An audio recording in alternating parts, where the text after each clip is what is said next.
What's going on, people? It's your man the YB back once again. So we've got another violation here. Tyson Fury reacts to speculation that him and AJ are somehow in the same league.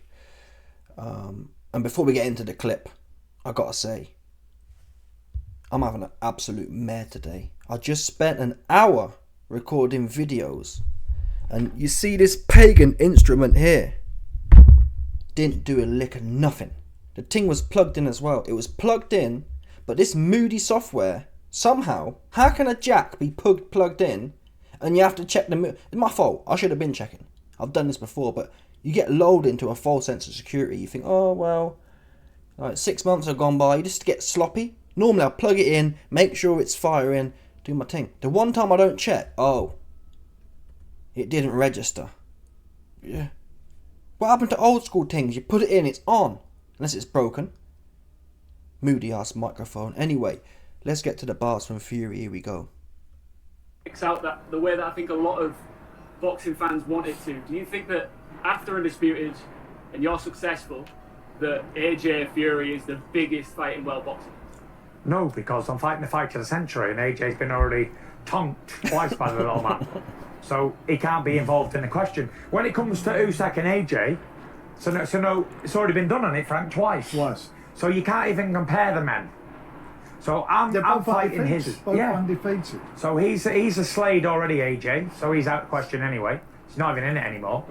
And I've got to beat him, which is no easy task. I know I keep saying he's a bum and all that, but he is a tough competitor.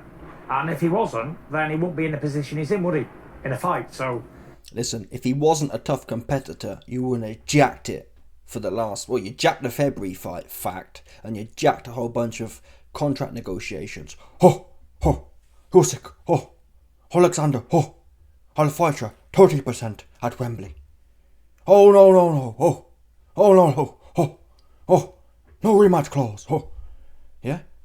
All the talk sport goof troop coming on there. Simon Jordan special. Well, Usyk should just take it, and Usyk should grab his ankles and take some. Right? So yeah, you're right. I'm glad that... Fair play. I'm off topic here, but fair play. At least Fury being honest. He ain't lying no more. It's a tough fight. Back to the original point though. I can't lie to you. These bars here made me laugh.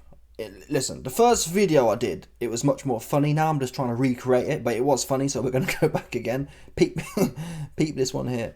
Tonked him. Tonked him twice. Stop. AJ Fury is the biggest fight in world boxing. no, because I'm fighting the fight of the century, and AJ's been already tonked twice by the little man. So he can't be involved in the question. When it comes to Usyk and AJ, so no, it's already been done on it, Frank, twice. So you can't... He's already been... So AJ's not in the question. He's not in the league anymore. He's been tonked twice.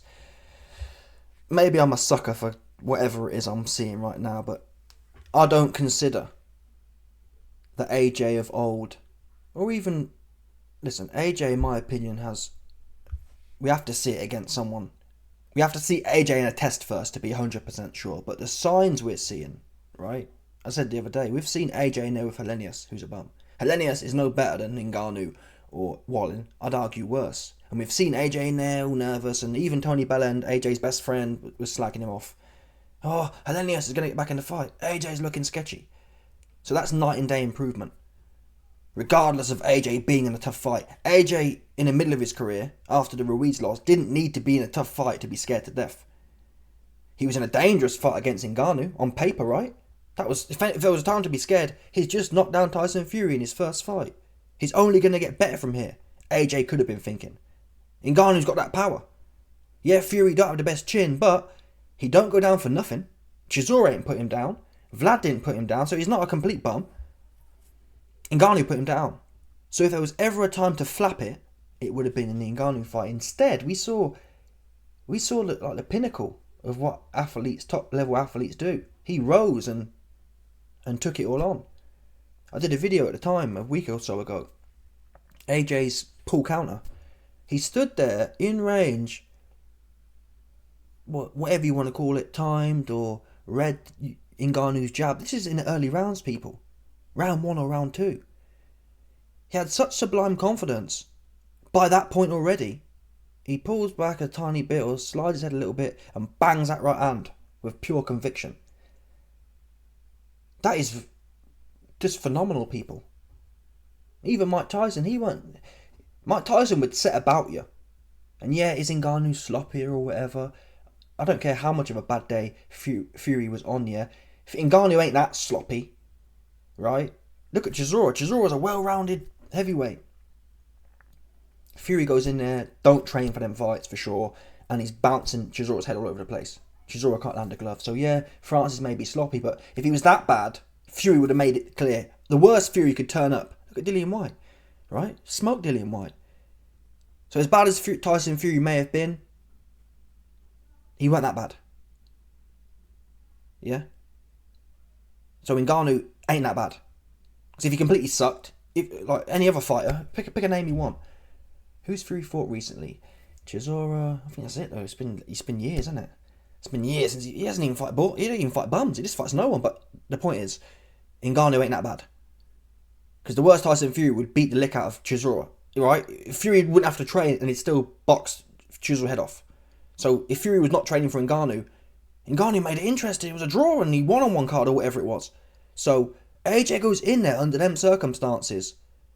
In early rounds, AJ didn't get time to feel the power or read the range.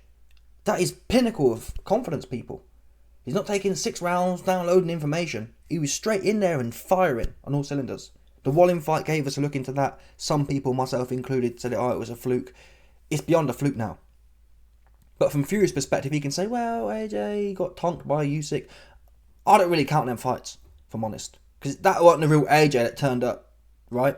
No, I've been critical. I've been the one telling you. AJ's finished, he's lost his head. That is fact, yeah? When AJ fought Usyk, his head was lost. There's no denying that. So you can almost, assuming he's back, assuming he continues his new form, you can write them off, in my opinion. No one here can sit there and say, oh, Usyk beat the best AJ. It's not Usyk's fault. I'm not taking nothing away from Usyk. What I'm saying is, Usyk beat, at best, an average AJ. He didn't beat an 8 or a 9 out of 10 AJ. Not Usyk's fault. But that is the fact. I'll be the first man to say, you know what? Usyk beat the best AJ, and that's the bottom line. I don't care. I'm not in a love affair with AJ here. But that wouldn't be the truth, though. No one can say that. It could be the case, people, that AJ falls off after Ngannou somehow and don't ever come back again. So be it. But on this particular form we're seeing right now, the Usyk fights, I discard them. I discard that whole middle part of his career. This is looking like AJ in them prime Dillian White times. Combined, it's like he's put the two careers together. After the Ruiz loss, he had this... He was real, what's the word? He was real concise and nervy and controlled. Before the Ruiz fight, he was much more aggressive. Now it's like the best of both worlds. He's calm, controlled. He's taken that middle part of his career and honed it with the early part, and it's devastating. And on this form, I don't see who beats him. Again, it's waffle, what I'm saying now, because there's no evidence. He ain't beat no one worth beating yet. We can all write off Ngannou. As good as he looked against Fury, we can write that off. Oh, as a UFC fighter, whatever. We need to see it against a Hrgovic. If AJ knocked Hrgovic out, Usyk and Fury are smoked. For sure. If he needs to knock out a Joe Parker, a Hrgovic, and then we're talking. But from Fury's point of view, well, you got beat by Usyk, and that's the bottom line, fine. But equally, Fury, regardless of whatever AJ had going on, AJ did not fight Usyk when he was right. And he still fought him. He didn't pull out, he didn't duck mandatories, he didn't drop belts, he fought the guy twice. You have been in negotiations with Usyk for 18 months, 2 years, and you ain't fought him once, and you pulled out once, and you ducked a whole bunch of contract negotiations. So it's easy to say, oh, you got tonked twice. Yeah, he got in the ring twice though. How many times you got in the ring with dude? For all we know, and many people believe it, even the odds now are leaning that way. Many people, and the odds included, believe Usyk fixing to tonk your ass. Oops. And who knows, you may never get in the ring. Right? You made it, before we know, Fury could swan off. Oh, that'd be his kind of shtick. Oh, I'm the king and I retired on top. Although I don't think it's likely. Why? Well, if Fury wanted to bottle this Usyk fight completely, he could have faked some sort of what they call it, fatal injury. Oh, my Achilles heel's gone like Big Toe David Haye. Big, pretty looking, light skinned, green eyed, painted toenails, David Haye. right? That cut gave him extra time. I believe he wanted extra time. We all saw the shape of him. He wasn't in shape in February, fact. He bought more time. But he could have. Oh, my metatarsal's gone, or throw some sort of something out there. Oh, this has gone, that's gone, and I've got to retire. I don't want to be one of them fighters who hangs around too long. He could have come one of them spiritual ones. Oh, my body's telling me it's time to hang it up. I was bang on shape for this Usyk fight, but the God's spoken, and God wants me to go out on top. He could have spun that. Instead, he paused it. And that's actually, thinking about it now, it's actually somewhat positive. If you wanted to duck Usyk, just retire off an injury. Easy play. He'd get stick, but people would forget about it, and eventually the Fury Man fans would come back and say, oh, he's the greatest ever, he never got beat in the ring, and no one could beat him in the ring, and whatever else. I don't believe, and if he does,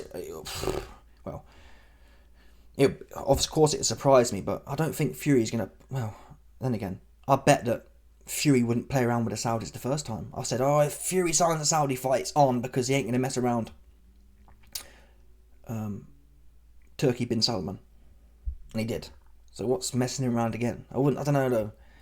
For Turkey to get on that video and shill Fury, oh yeah, I saw the cut, it was this, it was that, it was all this, that, the other. And then for Fury to mug him off again. I just think it's a stretch. Is Fury that, like, ruthless? He can't do it again, man. He'd never live it down. Then again, he probably would. There'll be Fury fans out there who says, oh, he got injured twice. The only man every time to get injured. Never hear about no one else. Never hear about an AJ injury, a Usyk injury. It's always Fury. A Joe Joyce injury, a Zhang injury. It's always Joe Joyce. I mean, it's always Fury. But anyway, the bars here from Fury are funny. AJ got tonked. He got tonked twice. But it was nice to hear Fury giving some credit to Usyk and telling the truth. It's a hard fight. That's why I bottled it. Essentially, Fury's admitting here, oh, I bottled the Usyk fight twice because it's hard. It's a tricky fight. But yeah, let me know your thoughts. Smash the like button, subscribe, and let off the bell, 100%, no doubt.